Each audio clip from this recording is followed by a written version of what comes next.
this is the thing I was talking about. I found a nice Gaelic girl for Sion, so she's nice and fertile. It's very difficult to maintain an authority in a province that is so far away. This is because our capital moved to Bretonland. So, and this is Nubia. Villains terrorized Nubia, Thieves Guild, Smugglers Guild, Highway Robber Band. Our peasant loyalties have all gone down. So, basically, bam. This province sucks now. I'm going to build a castle there, because he's not building anything. Actually, no. Let's build something else somewhere else. No, we don't want to do that.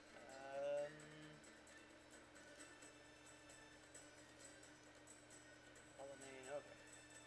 Never. Anyway, that's why I moved the capital before. If that happens again, I'll move the capital back to Alexandria. It's just not going to be worth the trouble to get all three of those buildings, because those give a huge penalty to conversion. I don't really care about this one so much. I want something up here. So yeah, we pretty much did our goal for this year. Just capture Aswan. We were going to go after Asyut, but I changed my mind. We only need one more province for the king of Nubia. So, gonna go back and start working at that. I don't know why we're starting to get these again, but we have a chance to decide. This is basically one of those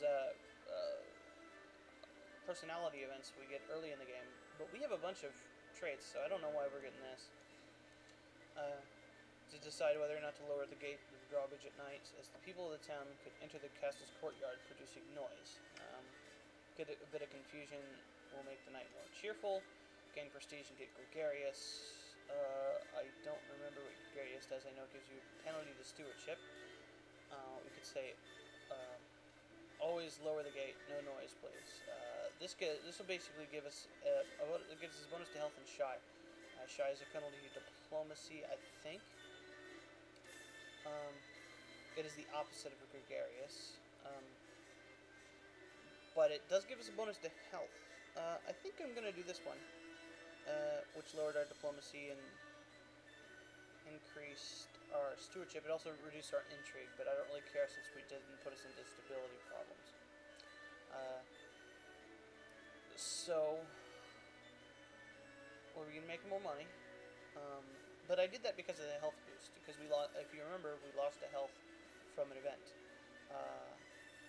So basically, that balances that out, so we don't have to worry about that anymore. Alright, we get a stability bonus that increases our chances of converting provinces too, so that's excellent. One thing that I have been noticing is that the Turks, I don't know what the Turks are doing, but they're doing something. The Emirate of Damascus is getting attacked by the Kingdom of Sicily, and they're getting beaten pretty hard. This is cool. I would go help them, but they pretty much got this. Sicily's going to take this area pretty good. I think I'm going to let them have it. I would assist them in basically keeping Damascus in check, but Venice, our other friends, are pretty much taking care of it. They've just beat a huge army of the Emirate of Damascus, and these people are pretty much just escaped from them. So my choice to not do the crusade to Antioch was pretty much the right one. This crusade is going to wrap up pretty quickly, with our allies and friends helping us out. You know, Venice being temporary friends, but still friends nonetheless. We might just let them do whatever they want. We do want to take control of Arabia and pretty much everything in the Middle East, but for now, because they are friends and allies, we want to help them and support them.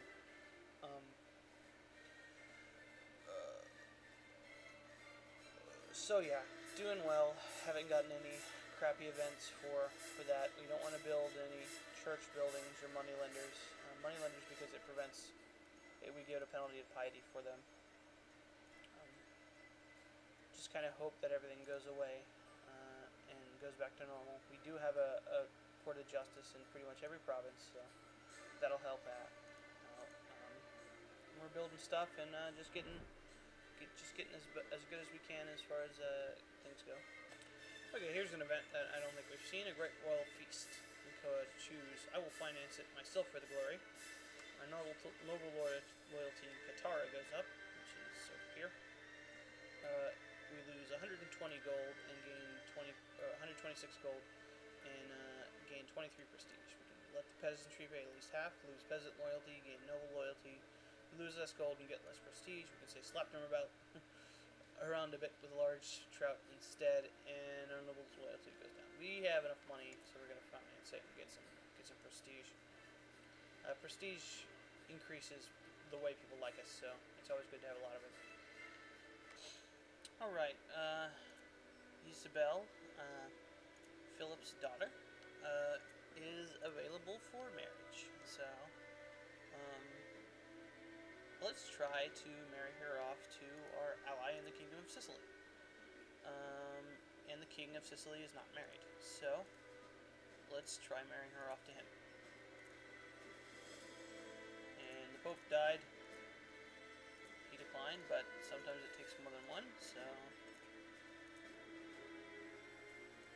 there. It almost always takes two if they're ever going to accept. So now our other niece is the Queen of Sicily, who is laying the smack down. Now it's unlikely that her kids are going to become king because he's got a lot of good heirs. But you know, it's a good gesture of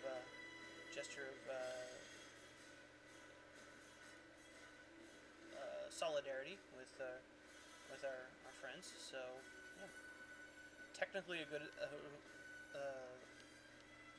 gesture of solidarity would be declare war on the Byzantine Empire because we're friends with the Seljuk Turks, but that would kind of go contrary to what we're doing. And France is at war with the Seljuks, so cool. Let's actually check it out and see. There was a big army of Seljuks going over here. Are they invading France? I don't know. Looks like Castile rather, is taking over the place. That's cool. Toledo, the Almoravids still have a good hold on Valencia and that sort of thing. Well, no, Valencia's over here. What the fuck am I talking about? No, right here. Toledo, that sort of thing.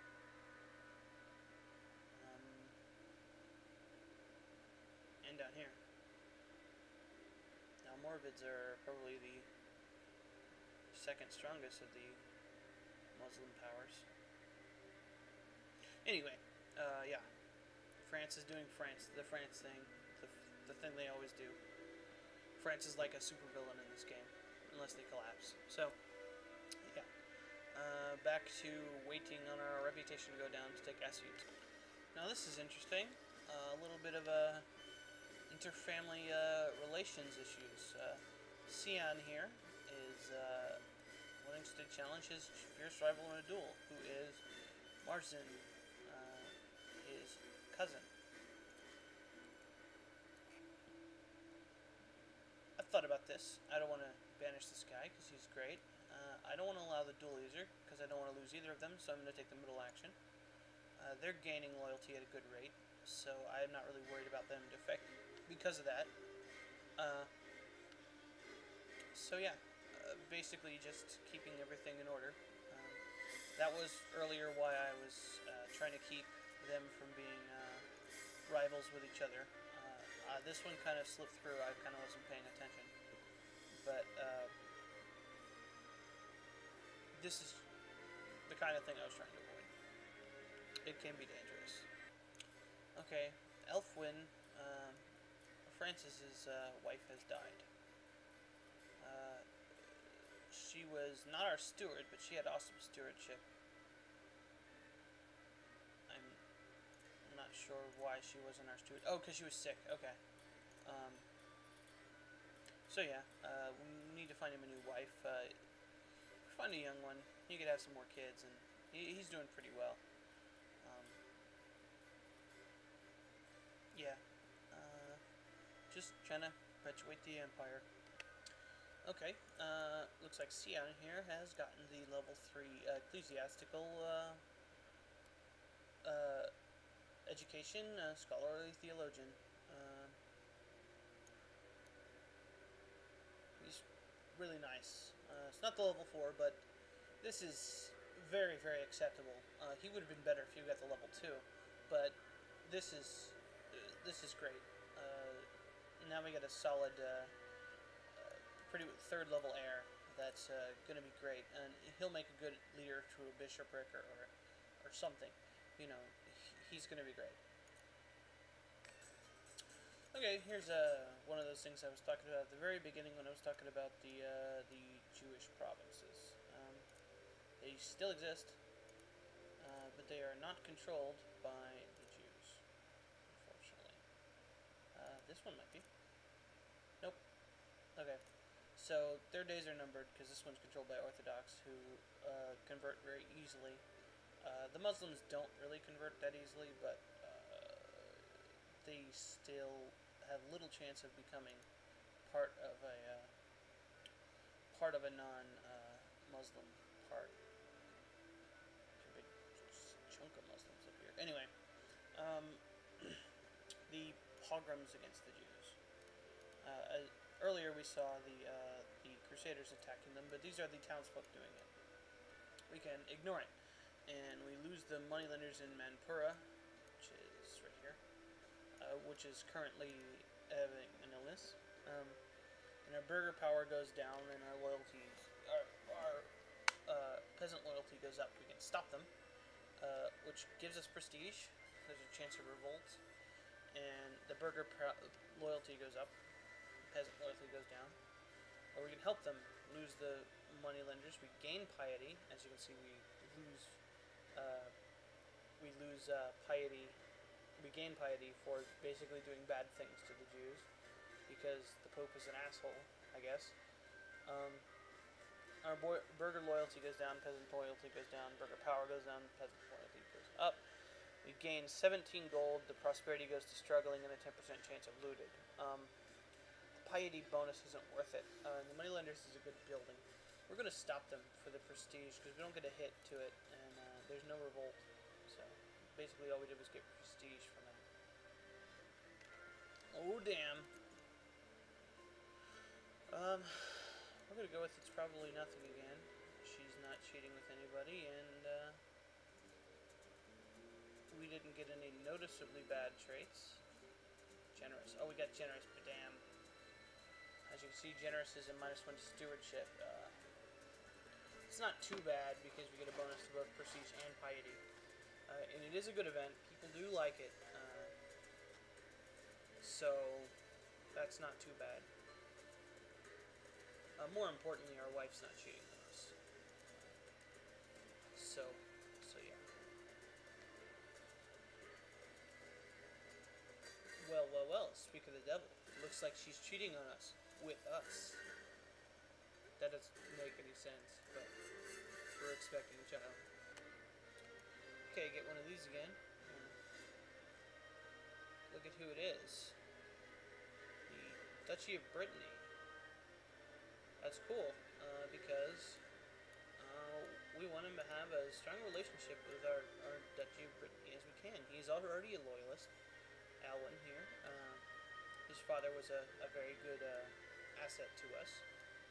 This man is the future king of Brittany, assuming that our conversion goes well.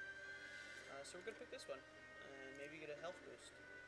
Oh, but we got severely wounded. Man, that's not good. This is bad, but if we get a male heir, it might not be so bad. And we got a good fallback in Philip, and, you know, Sion is Philip's son, so this might not turn out so bad. This is kind of the weird way the game works. Sometimes it's a blessing in disguise. Family history showed this family to be very tough, so I'm not really worried about this as much as I would be worried about if I was, like, controlling somebody else.